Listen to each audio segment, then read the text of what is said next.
জয় যিশু। এটি সুন্দর বিষয়, একটি মজার বিষয়।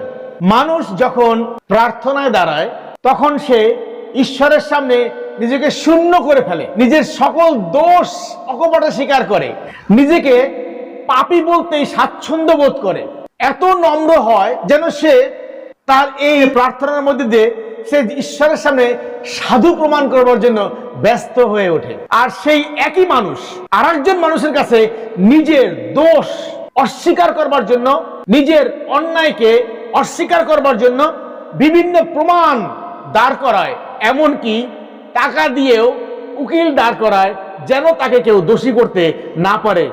সেই একই মানুষ। আমরা কবে পরিবর্তন হব? আমরা কবে ঈশ্বরের পক্ষে বিশ্বস্ত থাকব?